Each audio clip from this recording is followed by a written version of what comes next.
Welcome back to Sermon Rewind. My name is Todd, and his name is Jordan. Afternoon, Todd. How you doing? Doing great. There is no time in Sermon Rewind. It could be morning, afternoon, night. Doesn't really matter. They're just Easter eggs we put about. That's right. Yeah. We're still in Acts, to the ends of the earth, Mm-hmm. to the ends of the year, or to the ends of next year. It won't be quite to the ends of next year, but we got some time still. We got some time. Chapter 8, verses 1 through 8. Not quite a slog. Like some of the previous passages. We did skip a couple chapters for those people who are not chapters, track. just verses. Well, verses. Yeah. We skipped some sections, but that's okay. Big idea, persecution fuels mission. Mm-hmm. Short and sweet. 3 words. I want to start there, and I know you love it when I read from the dictionary. Who doesn't? Right. You said several times during the sermon that Bethany and maybe the American church at large has really not experienced persecution. Sure. Right. Okay. I'm going to read you the definition of persecution. Hostility and ill treatment, especially on the basis of ethnicity, religion, or sexual orientation, or political beliefs. Sure.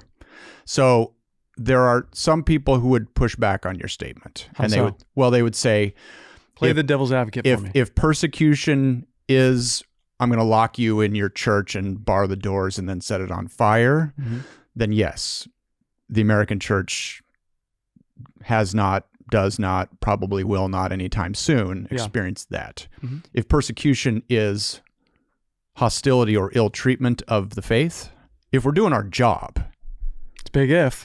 well, not necessarily. Yeah. I have to assume that you have had people tell you that you believe in a bunch of nonsense, fairy tales, made up stuff, and that you're wasting really every aspect of your life. Yeah, sure. I've been my told, own mother at one point. I have been told the same thing. Yeah. I have Facebook friends who regularly and enthusiastically just verbally destroy Christianity. Sure. And Christians. Right. And some of the stuff that they say, I have to say, well, I mean, you're not wrong. We are a bunch of hypocrites. So I guess my question is it important, at least for understanding this passage, at least, and relating it to how we live today, that we sort of pick an area of persecution? No one's going to disagree with you on the, government going around and bigger, hunting more down, extreme. right? Yeah. No one's going to disagree with you on that. No one's experiencing that. But there is, based on this, there is lower levels of persecution. Do we need to sort of separate that in order to grasp the lesson? Maybe not. I mean, I think that's a good nuance to tap into. I always have a hard time referring to the passionate presentation of someone's opinion as persecution. Sure. Right? Even with your textbook definition, I still think it misses the mark a little bit, because while it describes in these kind of broad sweeping terms hostility, there's still a big difference between persecution and disagreement, right? Sure. Disagreement can be seen as hostility. We live in a day and age where, my goodness, you don't like someone's post and you're being hostile, right? You give someone a side eye because you think what they're saying is off or odd, and that's hostility. I just don't want us to get lost in the weeds. I think persecution is big and it's costly, and that there is, fair to what you're saying, there's a sliding scale, right? There is. But yeah, I have a hard time calling the American, we'll just call it the American offense being much in the way of persecution. And I would agree with that. Yeah. I personally, now maybe other people would. Yeah. Because there are people who are saying, that the church is being persecuted through various social issues, cultural wars, all that kind of good stuff. Yeah. I would not, as a Christ follower, ever feel comfortable saying, because these people I know rip my faith on Facebook, I am being persecuted. I won't say that. I'm grateful for that. Well, yeah, because I don't feel like I am. Yeah, I don't think it is. Now, is my core worldview being, verbally dragged through the mud? Sure. But if anything, that doesn't necessarily make me feel defensive or insecure in my faith. Yeah. It makes me feel bad for them. And it also makes me feel bad that we've failed as a church to communicate the beauty of the gospel message. That's their impression. Yeah. Your first point, by creating a sense of ownership and obligation. Okay. So this is how persecution fuels mission, by creating a sense of ownership and obligation. You said that ownership and obligation always goes together, right? Yep. I guess it should. It should. So right. that's I'm not saying that everyone does, but it should. And I was going to ask you about that because I feel like the church today does take a certain ownership for the church, but are we maybe owning the wrong things? Like people will say, my church, right? Okay. That establishes a sense of ownership, right? Yeah. My congregation, my pastor. My faith. My faith. Yeah. Right? That is, but we also say, my barber, my accountant, my mechanic. My favorite Mexican restaurant. Right. Yeah. Okay. Do you see sometimes people actually splitting those, or are they defending the wrong things? Oh, that's a great question. Yeah, I would say, I don't know about defending the wrong things, but definitely splitting them, right? There's far too many people. I tried to think of a safe, and maybe that was a poor, mistake on my part, but a safe way of pointing attention to folks that say, I have a personal, private relationship with God, is saying that while you may be owning something, there's a requirement within that ownership for you to proclaim. You can't actually have a private, personal relationship with God that stays that way, because God himself requires that you become a public reflection of him, a public witness of him as a result. So, yeah, I think we have far too many people who, because it's safe, because it's easy, and because it will keep us really far from any form of persecution, if we just own it internally and own it in thought or own it in feeling, but certainly don't own it in a way that would cause us any kind of obligation to make it known. So that does lead us to the second point. Persecution fuels mission by instilling a sense of urgency and burden. Yeah. And I know you love it when I ask you Bethany-specific questions, so I'll just say I'm asking the question, Okay. and you can be as diplomatic as you want. Okay. And everybody can critique me for asking the question, but does Bethany have a sense of urgency and burden in general? In general? Yeah. Or you can answer probably that not. scale No. of 1 to 10 or No. anything like that? Probably not. Think of it like this. If you received an Amber Alert on your Apple Watch and it said there was a tornado in a pathway, and Bethany was in its pathway. Right. The sense of urgency is known by what you do as opposed to what you say, right? It's one thing to say like, oh my gosh, there's a tornado coming. That's not necessarily a sense of urgency. It just means you're in the know. But a sense of urgency that believes something, action is immediate. We open up our Friendship Center doors to be a tornado, safe hideout, right? A place where people who are losing house and home and access to food and water can congregate. Like, these actions are indicative of urgency. So Bethany's behavior as a large or at large, just no different than any church for that matter's behavior at large, if we really have a sense of urgency. And I say this for the record with fingers pointed back at me. Sure. If we had a real sense of urgency, our behavior in a 24-hour period would just be very, very different. So tornadoes are probably not coming. I mean, they could, yeah. Right?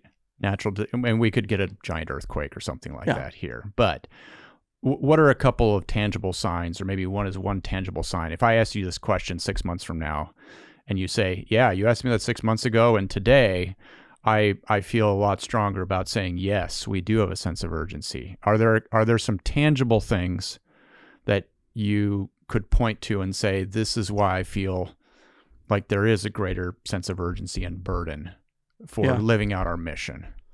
Yeah, I mean, there's a dozen different things I could point out, but we'll just say one that's low-hanging fruit, for example.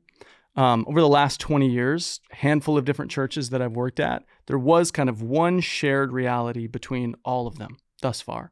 And that is that, by and large, few and far between, was I ever meeting someone who said, hey, listen, this is my neighbor. I'd love for you to meet them. I've been praying for them. I've been talking with them and pleading with them about Jesus. We've been inviting them into our home. We've been walking them through why it is we believe what we believe. And they finally committed to come to church and kind of see what the big deal is about with regard to him.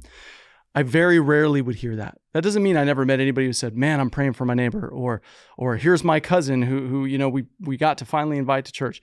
That happens, but it happens far too sparse for there to be a sense of urgency. A sense of urgency. At least with us now here. Yeah. Okay. I mean, think about the analogy you used a minute ago with the big earthquake, right? Right. Let's say a big earthquake hit right now. Would you run to your neighbors and check on them once it's settled? Yes. Yeah, because there'd be a sense of urgency, right? Right. You'd care, you'd pour your life out for the sake of those around you.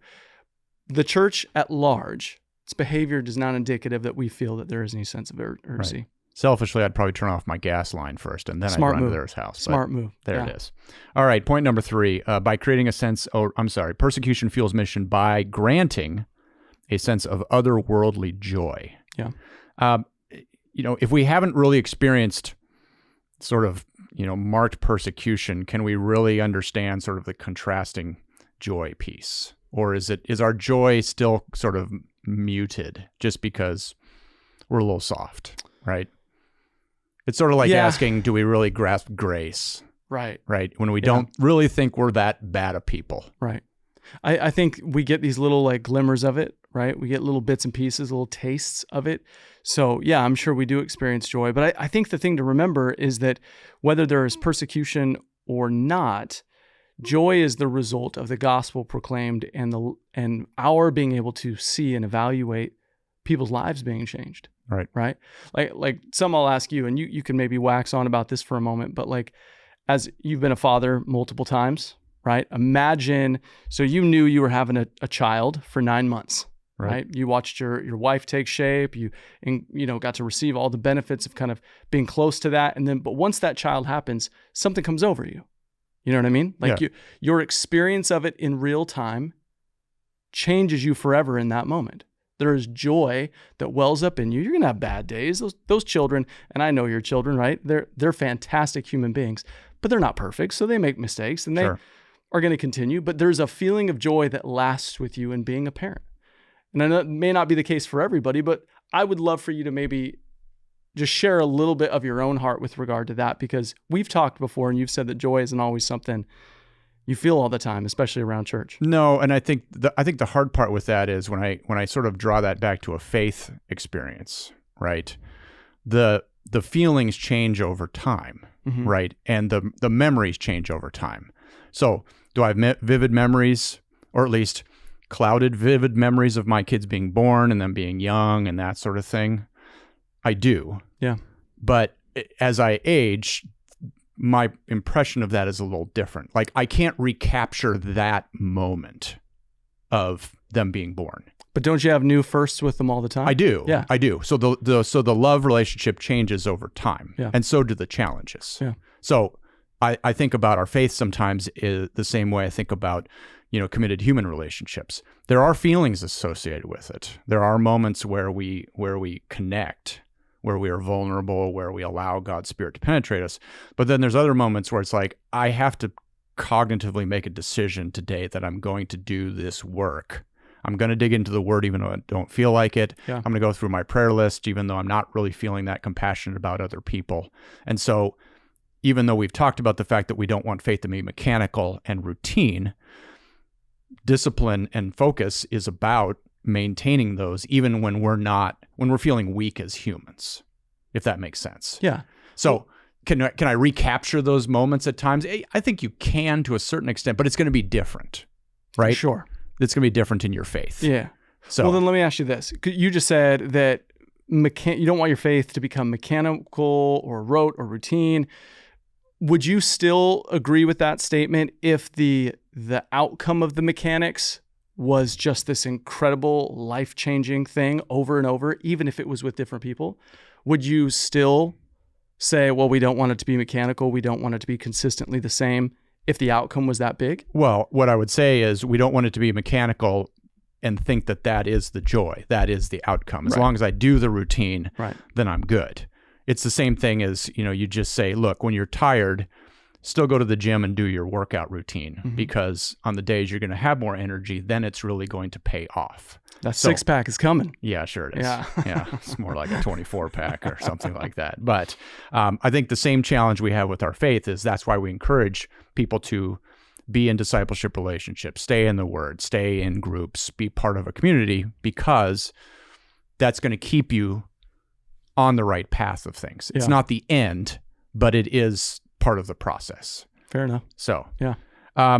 one other question about that. You were talking a little bit about, you said Christ alone has the ability to heal, right? And then you were talking about do not disconnect from the cries of the oppressed. Yeah. So I guess my question is, who are the oppressed for us? And this is maybe a little bit of a tangent, but how do we avoid that being sort of a mental exercise about sort of distant, faceless people? In the same way that you would say, well, this is the early church and I can't really relate to them, so I'm going to sort of compartmentalize them into a story, that sort of thing. Yeah. So who for us are the oppressed? I think about and this again is not throwing shade at the cause, but people will get very much into human trafficking, right? Not into it, but they'll say we need to Hopefully not into it, but raise awareness of human trafficking. Yeah.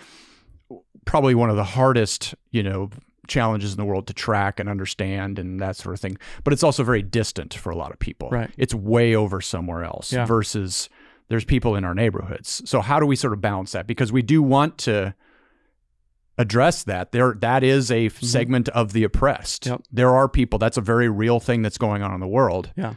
But it can also be something that we keep at arm's length. So how do we sort of keep that balance between hitting all the causes, but also saying, look, there's people right in front of you, right? That maybe make you uncomfortable. Yeah. So, and I tried to make sense of this on Sunday, is that keying into the voice of the oppressed locally, right? That may be the family just struggling to get by that you happen to know as a neighbor and, are going through a myriad of different things. That may be having a close relationship with an organization like KCB and allowing them to help you navigate a whole world of people you don't know very well, right? That is utilizing, whether you're actually utilizing mainstream media or, I mentioned groups like Voice of the Martyrs and Open Door that are great at allowing you to see the global persecuted church and given a whole lot of information. We utilize these stories as a means of freeing us to do one of two things. And I think this one of two things is really important because you and I have talked, at different times and in length about things like the Compton Initiative. Right. And for those of you who don't know, Compton Initiative is, a grassroots movement of people in schools as well as churchgoers and various others, right, pouring resources and energy into a community, right? Right.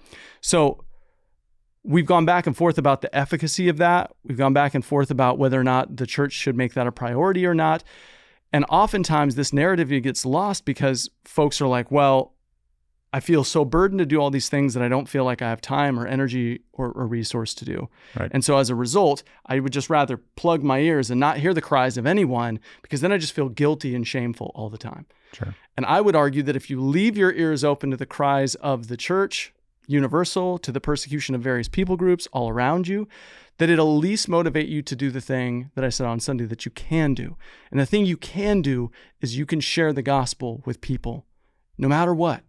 Whether it's someone that you live next to or it's someone that's in the house with you, you can share good news of great joy with anyone. There's nothing that can stop you from doing those things. You may not be able to go to Yemen. You may not have the time off from work to go do, Compton Initiative and paint houses, but you can encourage a coworker to know Jesus in some way. You can encourage a neighbor through giving financial support or encouraging them to come over to your house for a barbecue and praying over them and hearing their story and validating. You can do those things. So instead of the cries of the persecuted causing you to feel stress and anguish in a way that you can't do anything, utilize it as fuel to go out there and do something that brings great joy to people in Christ's name. And I'll leave us with this, and I will say, yes, what we can do is a good description. What I wrote is what you will do. Can is capacity. Will is willingness. Yeah. Because there are people I invite to do things sometimes, and they just say no. Yeah. They just don't want to. And I'm guilty of that as well.